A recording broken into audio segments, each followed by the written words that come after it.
हाय दोस्तों, जल्दी मेरे चैनल को सब्सक्राइब कर दो और हाँ, बेल बटन दबाना ना भूले, बिल्कुल फ्री है। आद्या घर की छत पर बैठकर गली से जा रही बैंड बाजे की आवाज़ सुनकर बहुत रो रही थी। बारात में गाना बज रहा था, आज मेरे यार की शादी है। नमस्कार दोस्तों, मैं अलका ठाकुर स्वागत करती हूँ आपका मेरे चैनल में, जहाँ हम सुनते हैं प्यार भरी कहानियाँ हमारी यादों की डायरी से। ये दर्श की बारात थी जिससे आद्या बेहद प्यार करती थी, पर आज वो किसी और का होने जा रहा था।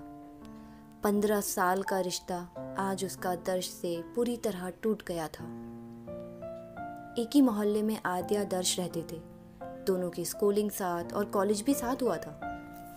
फिर ऐसा क्या हुआ था कि रिश्ता आगे नहीं बढ़ पाया? आइए सुनते हैं इस कहानी को। दर्श, माँ पिताजी नहीं मान रहे, मैं क्या करूँ? हम भाग जाएं क्या? आद्या, पागल हो गई हो क्या तुम? घर वालों की बदनामी होगी, जिंदगी भर हम ये बदनामी लेके चलेंगे कि भागकर शादी की थी। तो क्या करूं बताओ? खो दूं तुम्हें? मैं नहीं रह पाऊंगी दर्श तुम्हारे बिना। मुझे पता है आद्या, पर मेरे तुम्हारे दोनों के घर वाले नहीं मान रहे यार। किसी एक का परिवार तो माने। दोनों घर से दूर एक गार्डन में बैठकर बात कर रहे थे। आद्या, हम ब्राह्मण हैं और तुम गुजराती, ये कास्ट क्यों आ जाती है बीच में? कितना सही चल रहा था ना सब। आद्या और दर्श की फैमिली आपस में बहुत अच्छे पड़ोसी थे, एक दूसरे के यहाँ आना जाना बैठना, कोई भी फंक्शन होता था दोनों परिवार एक दूसरे के यहाँ शामिल होते थे। ऐसी कोई दुश्मनी ही नहीं थी। दर्श तो कितनी बार आद्या के पिताजी को लेकर डॉक्टर के यहाँ भी जाता था। दोनों का भरा पूरा परिवार था, जॉइंट फैमिली, बस कल्चर अलग थे, एक गुजराती तो दूसरा ब्राह्मण। ना कल्चर मिल रहा था ना विचार। आद्या दर्श स्कूल हो या कॉलेज, हर जगह साथी थे। जब एक दूसरे से प्यार का इजहार किया था तो सोचा ही नहीं था कि फैमिली नहीं मानेगी, बस प्यार कर लिया और कई वादे भी। दर्श अपने कमरे में लेटा हुआ था। उसके बेड के पास एक छोटी सी खिड़की थी जहाँ से आसमान में कई तारे एक साथ नजर आते थे, चांद की चांदनी, ठंडी हवा। दर्श बेड पर लेटे हुए सिर्फ आद्या को लेके सोचे जा रहा था। दर्श ने अपने दिल की बात सिर्फ अपनी माँ को बताई थी। माँ सुनो ना, क्या कर रही हो? देख नहीं रहा, तेरे पापा के लिए काढ़ा बना रही हूँ, उनको हल्की खांसी है। अच्छा, आप उनको ये देकर आओ ना, बहुत ज़रूरी बात करनी है आपसे। क्या हुआ, बताएगा कुछ? तुम दोनों बाप बेटे मिलकर मुझे पागल कर दोगे, बस डरा देते हो। चल ठीक है, मैं आती हूँ तेरे कमरे में। किचन से बाहर निकलते वक्त दर्श की माँ काढ़ा लेकर उसके पिताजी को देने गई, फिर सीधा दर्श के कमरे में। हाँ बोल, क्या हुआ? माथे से पसीना पोंछते हुए उन्होंने दर्श से कहा। दर्श उठकर कमरे की कुंडी लगा देता है। अरे ये क्या कर रहा है? ऐसी क्या बात है दर्श?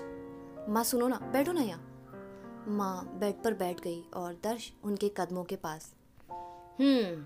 लगता है आज तुझे कुछ चाहिए, इसलिए मुझे मस्का लगा रहा है तू।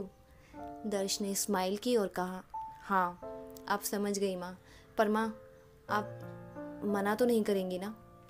देख, मेरे बस में हुआ तो पक्का कर दूंगी। अब बोल जल्दी, रात का खाना बनाना है सबके लिए।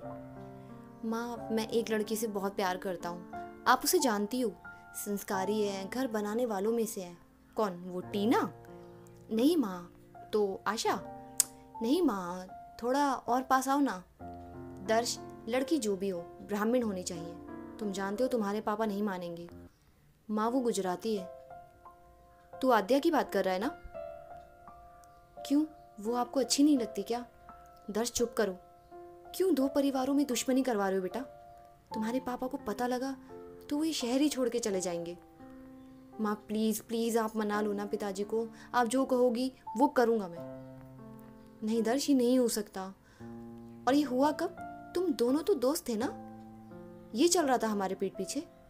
माँ ऐसा कुछ नहीं है, आपके बिना परमिशन के हम कुछ नहीं करें। देख दर्श, आद्या बहुत प्यारी लड़की है, मुझे भी पसंद है, पर वो बेटी बन के रह सकती है, बहू नहीं।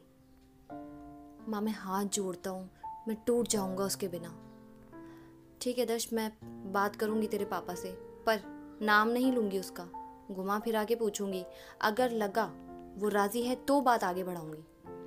दर्श बहुत खुश हो गया कि माँ मना लेंगी पिताजी को। दर्श ने आद्या को कॉल किया। हेलो, हाँ दर्श, मैंने माँ को बता दिया। तुमने बताया? नहीं, जा रही हूँ बताने बस। क्या कहा माँ ने? वो बात करेंगी पिताजी से अभी खाना खिलाकर। ठीक है, मैं जा रही हूँ बात करने। यहाँ आद्या की माँ ने भी सुनकर साफ इनकार कर दिया।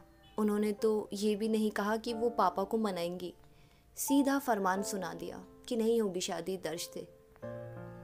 आद्या टूट गई थी, रोने लगी थी। यहाँ दर्श की मम्मी उसके पापा के पास गई। सुनिए, आपने दवा खाई? हाँ खा ली, बस ये खांसी ठीक हो जाए। हो जाएगी। अच्छा सुनिए ना, मुझे आपसे बात करनी थी कुछ दर्श को लेकर। अरे मैं भी करने वाला था। एक बहुत अच्छे घर की लड़की देख कर आया हूँ, संस्कारी है, ब्राह्मण है। मेरी तबीयत ठीक हो जाए फिर चलेंगे बात आगे बढ़ाने। दर्श की माँ अब चुप हो गई। उन्होंने इस बात को आगे नहीं बढ़ाया क्योंकि वो अपने पति का नेचर बहुत अच्छे से जानती थी कि अगर उन्होंने एक अदर कास्ट लड़की के बारे में घर में बात की तो शायद उन्हें वो शहर ही छोड़ना पड़ेगा। दर्श अपने कमरे में बहुत बेसब्री से अपनी माँ का इंतज़ार कर रहा था। दोस्तों, मिलेंगे इस कहानी के अगले पार्ट में। कैसी लगी आपको ये कहानी प्लीज़ कमेंट कीजिए। आप सुन रहे थे प्यार भरे किस्से with Alka Thakur. Take care, bye bye.